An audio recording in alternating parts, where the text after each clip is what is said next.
proses kelahiran baru yang kita pelajari, kita dengungkan, kita gemakan adalah bukan satu pelajaran yang bersifat material, kebendaan dalam batasan kasat mata manusia, tetapi proses kelahiran baru ini adalah merupakan satu kajian imanen, satu kajian spiritual yang berdasarkan kisah historikal daripada Tuhan Yesus ketika dia melayani di muka bumi ini.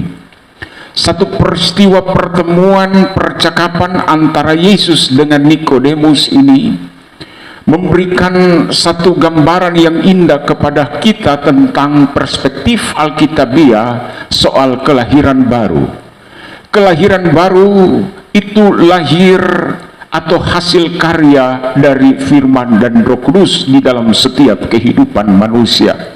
Yesus berkata kepada Nikodemus setelah Nikodemus memberikan apresiasi ketika dia datang pada waktu malam untuk menjaga reputasi dia, karena dia seorang tokoh agama, anggota Sanhedrin dari 71 anggota mahkamah agama daripada orang Yahudi, orang Israel waktu itu. Dia datang pada waktu malam, dia mengakreditasi pelayanan Yesus bahwa ini bukan pelayanan sembarangan dari manusia, tetapi ini datang dari Allah. Yesus tidak makan puji termakan dengan pesonanya apresiasi daripada Nikodemus, tetapi yang dilihat Yesus dalam pelayanannya adalah dia melihat Nikodemus seorang manusia yang membutuhkan kebutuhan dasar spiritual, yaitu dia harus lahir baru. Sehingga penegasan ultimatum yang disampaikan oleh Yesus bahwa jikalau seseorang tidak dilahirkan kembali, dia tidak akan melihat kerajaan Allah. Jadi proses kelahiran baru ini mendasar sekali secara rohani, harus terjadi dalam setiap kehidupan manusia. Siapapun dia berpangkat dari konglomerat sampai konglomerat, dari yang kaya sampai miskin, dari yang gembel sampai orang-orang yang terpandang, terkenal, populer, mereka harus perlu masuk dalam proses kelahiran kembali. Tanpa kelahiran kembali, manusia tidak akan melihat kerajaan Allah. Kata melihat di sini dipakai kata eidon. Ketika saya mempelajari dari kata perkataan Yesus, dari kata melihat ini, sebagaimana Yesus katakan kepada Nikodemus bahwa jikalau orang tidak dilahirkan kembali, ia tidak bisa melihat kerajaan Allah. Kata di sini dipakai kata eidon, dia nggak pakai kata blepo.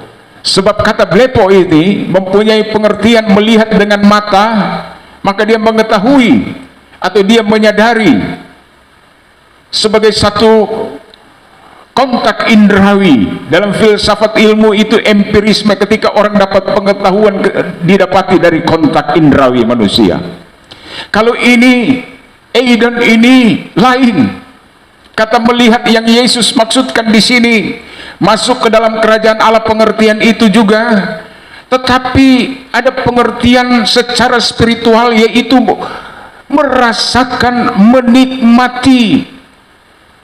Jadi orang yang dilahirkan kembali, saudara-saudara, adalah orang yang mampu dapat melihat secara rohani, secara spiritual, bagaimana kerajaan Allah itu dia rasakan, dia nikmati dalam hidupnya. Ada pujian dari pendeta Awan Datu, menikmati Tuhan.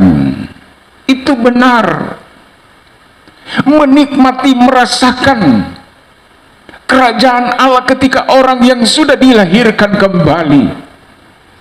Jadi di sini satu pengertian yang indah kepada kita bahwa kita harus dilahirkan kembali.